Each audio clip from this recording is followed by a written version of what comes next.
Ahoy, GC News. Mema Bobie Akwaba. I had the latest and hot news and I'm the Bremo. And say when you subscribe to the channel now, or more than say over subscribe. The other say over click a subscribe button. Now I barely notification. When sa video phobia they upload also sa epic. I thought we are now like video no give us a thumbs up. Now fee also say share my offer for so now when you be now working. Now we'll be a coso ewoga member. I feel you here and some other tall your promotion. Now, no, and a GJA when the president, I friend from forward and send the 2 year or 2 and some money Captain Smart. I watch a sensible or kind in play to be a media general when it takes session as a one take up in smartphone. I know they will be answer to see no any before 1 year passer. And that's all Listo so than I know up to Sanson about before what TV a man no any the president. Nana Kwaku Annan in the Listo with the Akufo Addo or Spero, and Listo with the Separable Nara Aduja. Nikuti, a Listo, and some of the 2 was Sanson year every 2 years. Nikuti, Listo, Nitiro. We heard the disturbing and reckless comments of our very own colleague, Blessed Gosbrain Smart, aka Captain Smart, made on Accra-based onua over the weekend. For example, we heard the disturbing and reckless comments of our very own colleague, Blessed Gosbrain Smart, aka Captain Smart, made on Accra-based onua TV. He described as beast people who would vote for the new patriotic party in the December elections. Given the severity of his utterances and the ethical breach, we call on the board and management of Media GJA to take immediate action to mete out appropriate sanctions to Mr. Smart. This will not serve as a deterrent to others, but will enhance public confidence in the media organization as an organization that detests unprofessional conduct. Over the weekend, for example, we heard the disturbing and reckless comments of our very own colleague, Blessed Gosbrain Smart. Now sometimes if you listen to this conversation about kasa or radio so now it's as though ubi never chere ubi senior on kasa nipa na ono be chere senior yen kasa no e radio so no ana se senior sifa kasa e radio so no ono ne maame ne papa ntimi antete na ehunu nyansa se so che kromfo a obi a wagimie abodamu a ne maame ne papa entu ne fo ama omude jimi atete no asoso ne so abrabom ama wanyini abeye krofo tatwi amoa sa nipa no se ne bibi yira a obon se onipa kro hu se wawia na ade no oche na sometimes otimi gya ne kra mam kofo buru ekuno meme de wawia ma ade ma nkoyire wo kwan mu amo abra Kenya fo won de omde ye omo president se omde ye no omguso eno na yo omo de tamu wo Nairobi because of neoma course wo Kenya no which is in their right. Ghana have the same right so and you say Kenya no is a different continent mu anase bia waka say bia omo crowd omo nya Africans inti it's an African country. They have equal rights, or more rights to say protestations, to demonstrations, to everything that is going on. It's within their legal remit. No more ye. Yang Ghana for. It's say a kwabisono. And Kroma Mayatia say we are very slow to anger ntino. Yeah, they have try radio so. Na ya keka ya adwen dia kire akromfo. Jonfo no makodina baby. Keka o masem. Media Foundation for West Africa. Look, there was a time nanka mikoboni dua because me mempe court ko. Se unim now control me din wo report to mu. Se me di obi atemu ana ma ye obi bibia. Nanka me din show bi gya omo kwan. Because aboa be pa na chen sa Media Foundation for West Africa na. Se no mo ne kakari ane Brahma. Akronfo nko criminals. Untimi hu se obi ebu man se no etete o man ni pansam. Me can't say politicians are by Chemu Sebio or me a saints. But the level at which are with impunity politicians are and now more govern on my way and destroy Ghana. No? So we are journalists not only alarmed. Now, what trans say? Then what is the meaning of resistance? One will be all resist oppressor. We use temperate language da. The person me busa question we. No, you can't be a Jimmy. Na muko school na muko sua den. Because ye school na ye call ya sa ko school ni bi ofie o. Una na etu fo una na kyerɛw say okay, one will be a Kwabena ne buafu ade bi e koso ho a. Wo de abotoye mo kasa and express na bufu da. Me pese me hu. Se me buafu Yesu krampa ono kra mo sori amoso ye Kristofo Yesu krampa okọ ya okoto se enkofo tene papa sori dem wantwe ba na me mantwe ba fa nko Akufo Addo ani na Jimmy fo sei e de yeso na me matimi aka amagana fo nyina hu se Jimmy batapani akoma ho enya nkwala nko na nkwala o ma Jimmy nyomo nyina na ewu ebi nyini na matimi acheche ma mo obi hu se enti woman pani pa say ne woni ma dia o ma woni plan o ma fa Kwabena o mo plan nyina ni say o mbeto petrol mu be say within this few a year ye ba beto ba 3 months to election o bo so o mbeti petrol so pa o mbeti petrol so amaka say me catch us say economy ni be koyi there almost say no omo jeje agu the campaign they are going to do is that Bawumia ya mo mate so Bawumia wini a ebeba fom kra it almost wini ya no ma yere Akufo Addo de ni bi sem on say me mamu light free and me mamu nsuo free na Kojo opon kroma sa begina microphone ni make kan kwase asema kire say now do you think say there was something that was going to be ever free? For one pa Kwame ya Kojo opon kroma sanitape no pe de be ya de consultant or de route to bar power no ono no makofa no. The same consultant. The consultant didn't have to go through any stress.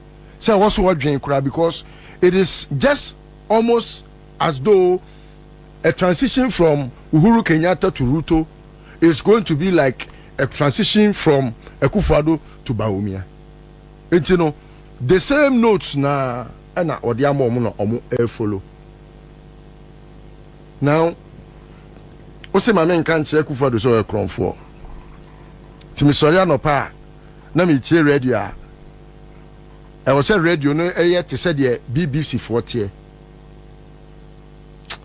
Kwabena say yenya betwa ho ye behu akokono nkase enti o de what can be na debi chrono ben e na chance say obi abeka so mema wonsu mema we free no we else there be enye free o na mu Gabby tuaka chrono ben na chance onim na sa obi unim nana Miss Kamu say nana unim dey hame I won't sit here and believe that previous administrations omuye bibia perfect. No, I did not. They are not saying. I'm not stupid. They are not saying. Na sa America could be anya perfect. No, but good. If we had so John Mahama no omu have your flaws. Yes. But John for but the magnitude if and the level of impunity. If John Mahama sense was able to attract that magnitude of insults from Akufo Addo and his boys, Brian Samuel Brian Fred John Mahama kwasiato ono se kwasiato na wo Brian Boabin enya Brian yo minimum no or Samuel Brian say Jimmy Ford ono timi twete Fred John Mahama hwefui ofisa John Mahama a sense any the magnitude of insults then today John for why Jimmy pa because and guess and then Akufo Addo I guess he chase Akufo Addo out of this country. Now do they know how even these things that we do help even calm the hearts of many? Kwabena say yes yen kasa. And you see obiara for na bufu. No expressing the bufu. Sometimes Kwabena, I know so many people meet you and they are like, "Oh, and then they walk kamasima mama me pa." Me see thousands. Just go on the page right now and see how many people. And you're in this fool. Me, yes. Me see MPP for Anajua. Bebre. Oh, now say any MPP for the Diagro. Almost see wa Kwabena. I say when wait me I can say Adiako crying and crop for me and the Ahomiti. To the extent say Jubilee House one now motino krano. Security officers officials I know mo ye adwuma krampo no. Wonu o matu kwan no ebi yes o mo 200. Mo wiye sika bebrebe nyina no mo 200. Jubilee House security for no frɛ also Bobie 200 cedis. Yakwa abano ba besia 200 Ghana cedis. Bema 2 oba 2. Ade. Ni yesa ni namo so. Obi a wonim so wontimi kura ntwa rent. Ene ono na etse wo de wo na just say na so you make them feel police security inconvenient. Personnel. Ono no akoya adwuma Jubilee House. Onye part of Article 71. Now 4 years na boya aji 200,000 Ghana 2 billion for a monument. Boya. Now obi akọ school a was police at. Oh no, makeup artist. Makeup artist so aji. The ochi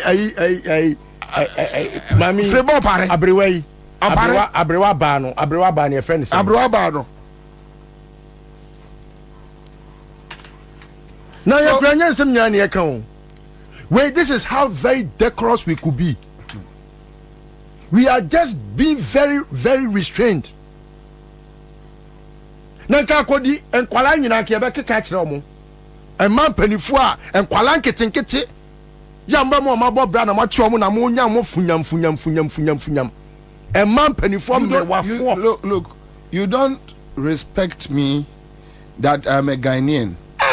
Ghana airport belongs to me.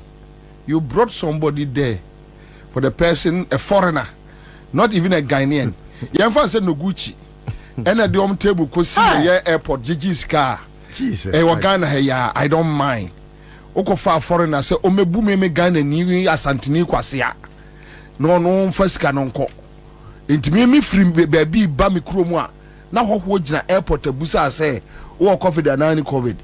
Mama 150 Ghana na me mean determine say o COVID a na me tua $150 e dia ma eye foreigner no hey Abet na waka na sa president no atro statement say ade no a sa foreigner a foreign company ni be no obi anu kwa so obusa eye adwuma mbe ye ni mu, and even when they were incorporated you called a health minister, the health minister tells you I don't know them.